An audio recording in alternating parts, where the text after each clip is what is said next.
Dark reality of credit cards. మీరు ఎప్పుడైనా notice చేశారా? మనం క్రెడిట్ కార్డ్‌తో స్వైప్ చేస్తే ఒక రిలీఫ్ వస్తుంది. పేమెంట్ చేసాం అండ్ పని అయిపోయింది. ఎందుకంటే స్ట్రెస్‌ఫుల్ సిట్యుయేషన్ అప్పుడు వస్తుంది ఎప్పుడైతే బిల్ వస్తుందో. అండ్ దాని కింద రాసి ఉంటుంది మినిమం డ్యూ అమౌంట్ 1500. అండ్ ఆ ఒక్క లైన్ వెనకాల ఒక ఇండస్ట్రీయే దాగి ఉంది.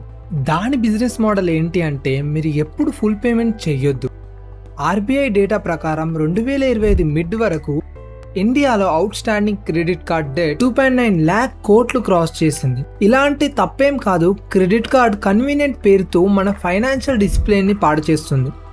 అండ్ స్పెండ్ చేసిన తర్వాత వచ్చే రివార్డ్స్ కూడా మిమ్మల్ని ట్రాప్ చేయడానికి సఫిస్టికేటెడ్ పద్ధతి. ఈరోజు మనం మాట్లాడుకుందాం, క్రెడిట్ కార్డ్ తీసుకోవడం అప్పుడప్పుడు స్మార్ట్ డెసిజన్ అవ్వదు.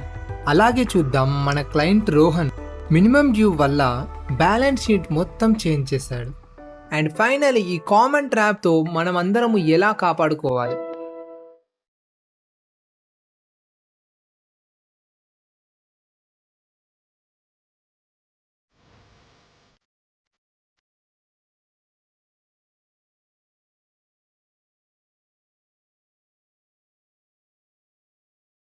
The rise of plastic dream. Credit card concept ఇండియాలో లగ్జరీతో వచ్చింది. 90s ఎండ్ వరకు జస్ట్ మెట్రో సిటీస్ ప్రజలు మాత్రమే కార్డు వాడేవాళ్ళు. Mostly business class and frequent flyers. Swipe చేయడం ఒక స్టేటస్.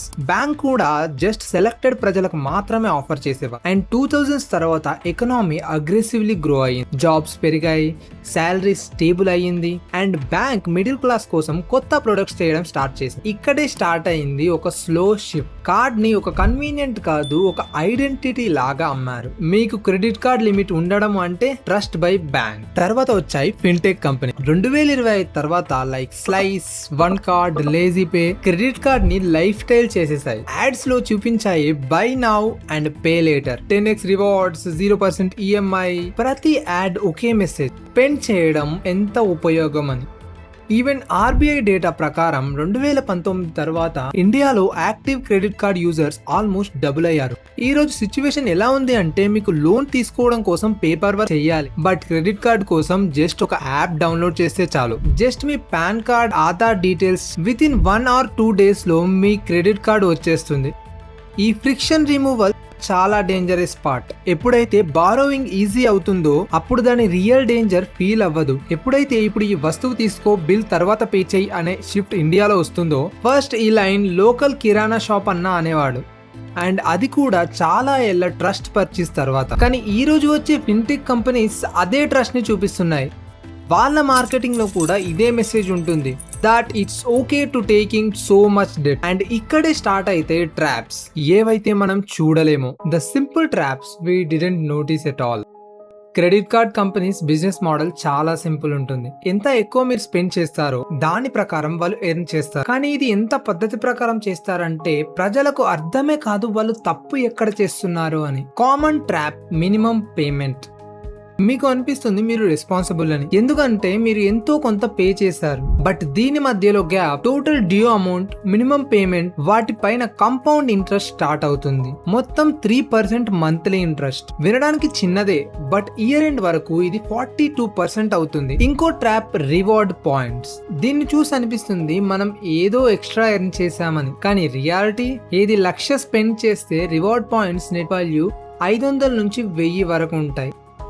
అవి కూడా random company products, gift vouchers లో స్పెండ్ చేయాలి. ఇన్ఫాక్ట్స్ ఆ కంపెనీస్ టైఅప్ తో కూడా క్రెడిట్ కార్డ్ కంపెనీస్ డబ్బులు సంపాదిస్తాయి. జస్ట్ ఇదే కాదు, చాలా సార్లు రివార్డ్ రేషియోని డీవాల్యూ చేస్తారు. దానితో నెట్ వాల్యూ ఇంకా తగ్గుతుంది.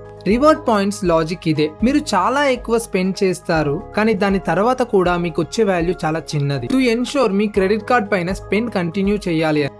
మూడవ ట్రాప్, క్రెడిట్ యూటిలైజేషన్ రేషియో. అందరూ అనుకుంటారు పేమెంట్ టైంకి చేస్తున్నామంటే స్కోర్ సేఫ్ అని, but system hidden matrix crack చేస్తుంది. అంటే మీరు మీ టోటల్ క్రెడిట్ లిమిట్ లో ఎంత % యూజ్ చేస్తున్నారు. అంటే లిమిట్ 4 లక్షలు, మీరు ప్రతి నెల 3 లక్షలు స్పెండ్ చేస్తారు. ఈవెన్ మీరు మొత్తం బిల్ టైం కి పే చేసిన బ్యాంక్స్ మిమ్మల్ని క్రెడిట్ హంగ్రీ అనుకుంటాయి. మీ క్రెడిట్ స్కోర్ తగ్గుతుంది. ఇక్కడ ట్రాప్ ఏంటి అంటే మీకు ఈ రూల్ క్లియర్ గా చెప్పరు. ఇది ఫైన్ ప్రింట్ లో దాగి ఉంటుంది. మీకు అనిపిస్తుంది మీరు ఒక రెస్పాన్సిబుల్ స్పెండర్ అని, బట్ సిస్టమ్ ప్రకారం మీరు రిస్క్ అవుతారు. అండ్ తర్వాత వస్తుంది fourth trap, multiple cards. Internet లో ప్రతి చోట ప్రజలు అంటారు 2 నుంచి 3 కార్డ్స్ పెట్టుకోండి, క్రెడిట్ లిమిట్ పెరుగుతుంది, రివార్డ్స్ ఎక్కువ వస్తాయి. ఈ లాజిక్ ఎప్పటి వరకు మంచిగా ఉంటుందంటే ఎప్పుడైతే మీరు ఫైనాన్షియల్లీ డిసిప్లిన్డ్ గా ఉంటారు. బట్ ఎప్పుడైతే మీరు ఒక్క పేమెంట్ మిస్ చేస్తారో ప్రతి కార్డ్ కంపెనీ మీ రిపోర్ట్ లో హార్డ్ చెక్ చేస్తుంది, క్రెడిట్ స్కోర్ మళ్ళీ తగ్గుతుంది. చాలా సార్లు ప్రజలు ఒక లూప్ లో ఇరుక్కుపోతారు ఎక్కడైతే ఒకేసారి అన్ని కార్డ్ బిల్స్ మిస్ అవుతాయో. ఈ ట్రాప్స్ అన్ని ఒక ప్యాటర్న్ ఫాలో అవుతాయి. ప్రతి చోట సిస్టమ్ మీకు షార్ట్ టర్మ్ కంఫర్ట్ వైపు తోస్తుంది, ఎందుకంటే మీ ఫ్యూచర్ ఇన్కమ్ నుంచి ఇంకా మనీ తీసుకోవాలి. ఎలా ఒక్క మిస్ పేమెంట్ అన్ని మార్చేసిందో. ఇప్పుడు మాట్లాడుకుందాం రోహన్. 29 ఏళ్ల సాలరీడ్ ప్రొఫెషన్. ఈయన సాలరీ 65,000 రూపీస్. ఆయన మొదటి క్రెడిట్ కార్డ్ తీసుకున్నాడు. తర్వాత ఆయనకు వచ్చింది launch access, cash back, reward points. మొదటి కొన్ని నెలల్లో రోహన్ తన ప్రతి బిల్ టైం కి పే చేశాడు. ఇది చూసి బ్యాంక్ కూడా ఆయన క్రెడిట్ కార్డ్ లిమిట్ పెంచుతూ పోయింది. కానీ ఒక నెల ఇలా వచ్చింది, కంపెనీ సాలరీ డిలే చేసింది. ఆ నెల credit card bill 48,000 and Rohan అనుకున్నాడు మినిమం పేమెంట్ చేసే నెక్స్ట్ మంత్ మొత్తం అడ్జస్ట్ చేసేద్దాం. అక్కడే ఒక నెగిటివ్ సైకిల్ మొదలైంది. ఆ 3,000 మినిమం పేమెంట్ తర్వాత మిగతా 45,000కు బ్యాంక్ 3% మంత్లీ ఇంట్రెస్ట్ వేయడం స్టార్ట్ చేసింది. నెక్స్ట్ మంత్ కొత్త ఎక్స్పెన్సెస్ వచ్చాయి అండ్ పాత బ్యాలెన్స్ పెరుగుతూ పోయింది.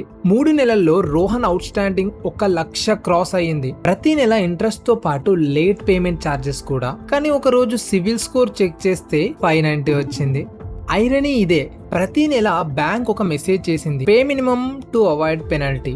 రోహన్ ఇంకో కార్డ్ అప్లై చేశాడు, దాంతో మొదటి కార్డ్ బిల్ కవర్ చేయడానికి కొంచెం టైం వరకు రిలీఫ్ వచ్చింది. కానీ ఇప్పుడు 2 కార్డ్స్ ఇంట్రెస్ట్ పెరుగుతూ, అంటే ఏదో పింగ్ పాంగ్ గేమ్ స్టార్ట్ అయినట్టు. ఒక కార్డ్ నుంచి ఇంకో కార్డ్ బిల్లు కట్టడానికి EMI, rent and life style expenses మధ్యలో కంప్లీట్లీ స్క్వీజ్ అయ్యాడు. ఒక సంవత్సరంలో రోహన్ దగ్గర 3 యాక్టివ్ కార్డ్స్ ఉన్నాయి, ఏది క్లియర్ లేదు. రికవరీ కాల్స్ స్టార్ట్ అయ్యాయి అండ్ లోన్ అప్లికేషన్స్ లో హై రిస్క్ ఫ్లాగ్ చేశారు. లాస్ట్ లో ఆయన ఎక్స్పర్ట్ ప్యానెల్ ని కాంటాక్ట్ అయ్యారు అండ్ మా టీమ్ ఆఫ్ ఎక్స్పర్ట్స్ ఆయన లోన్ రిజల్యూషన్ లో హెల్ప్ చేశారు. రోహన్ రియలైజ్ అయ్యాడు క్రెడిట్ కార్డ్స్ ఒక సైకలాజికల్ ఇల్యూజన్ అని. ఇన్కమ్ స్టేబుల్ ఉన్నంత వరకు సిస్టమ్ ఫ్రెండ్లీ.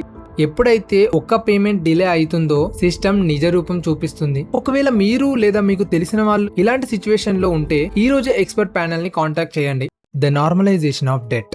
మన పేరెంట్స్ జనరేషన్ కి క్రెడిట్ తీసుకోవాలంటే ఎప్పుడు భయం. అదే ఇప్పుడు జనరేషన్ కి అది ఒక లైఫ్ స్టైల్ అయ్యింది. రోహన్ కూడా అదే తప్పు చేశాడు. ఎప్పుడైతే ఆయన క్రెడిట్ కార్డ్ ని ఒక బ్యాకప్ అనుకున్నాడు. ఆర్బీఐ యొక్క payment data and banking disclosure analyst ప్రకారం బ్యాంక్స్ పోయిన సంవత్సరం ఆల్మోస్ట్ 17 కోట్ల కంటే ఎక్కువ just credit interest and late fees తో సంపాదించాయి. అంటే వాళ్ళ ప్రాఫిట్ మన డిలేతో అవుతాయి. ఫిన్టెక్స్ ఈ హ్యాబిట్ ని ఇంకా ఎక్కువ అడిక్టివ్ చేశాయి. Spend 100 and get 5 points, unlock elite tier, you have earned cash back. ఈ ఆఫర్స్ అన్ని మీకు ఒక చిన్న డోపమిన్ హిట్ చేస్తాయి.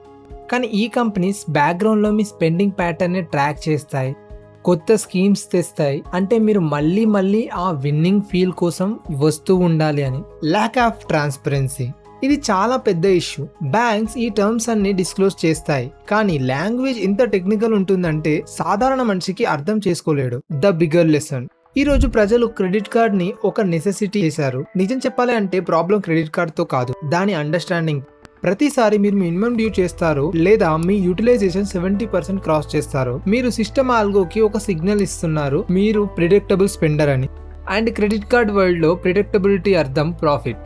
Financial freedom just high credit limit ఉంటే దొరకదు. ఫ్రీడమ్ ఎప్పుడు దొరుకుతుంది? ఎప్పుడైతే మీ డెసిజన్ లాంగ్ టర్మ్ ఇంపాక్ట్ అవుతుందో. మీకు క్రెడిట్ కార్డ్ కావాలా? తప్పకుండా తీసుకోండి, బట్ దాన్ని టూల్ అనుకోండి, సేఫ్టీ నెట్ కాదు. ఫుల్ పేమెంట్ చేయండి, యూటిలైజేషన్ 30 to 40% లోపు ఉంచండి. అండ్ ఒక్క బిల్ కవర్ చేయడానికి ఇంకో కార్డ్ ఎప్పుడు తీసుకోకండి. ఒకవేళ మీరు ఆల్రెడీ ఈ లూప్ లో స్టక్ అయి ఉంటే, రికవరీ ఏజెంట్స్ కాల్ చేసి ఇబ్బంది చేస్తుంటే అండ్ స్ట్రెస్ పెరుగుతుంటే ఇగ్నోర్ అస్సలు చేయకండి. ఎక్స్పర్ట్ ప్యానెల్ ఒక IIM ఫౌండెడ్ కంపెనీ. వీళ్ళ ఎక్స్పర్ట్స్ 45,000 కంటే ఎక్కువ ప్రజలకు డెట్ నుంచి బయటకు రానికి హెల్ప్ చేశారు. Visit expertpanel.org. వీడియో హెల్ప్ఫుల్ అనిపిస్తే కామెంట్స్ లో చెప్పండి ఏ రెడ్ ఫ్లాగ్ మిమ్మల్ని ఎక్కువ ఆలోచించేలా చేసిందో. ఈ వీడియోని షేర్ చేయండి ఆ ఫ్రెండ్ కి ఎవరైతే క్రెడిట్ కార్డ్ తీసుకుందాం అనుకుంటుండో. ఈ సినిమా గురించి తెలియకముందే నేను మిమ్మల్ని కలుస్తాను ఇంకో స్టోరీతో ఇంకో వీడియోలో. ఇక్కడి వరకు వీడియో చూసినందుకు థ్యాంక్ యూ సో మచ్.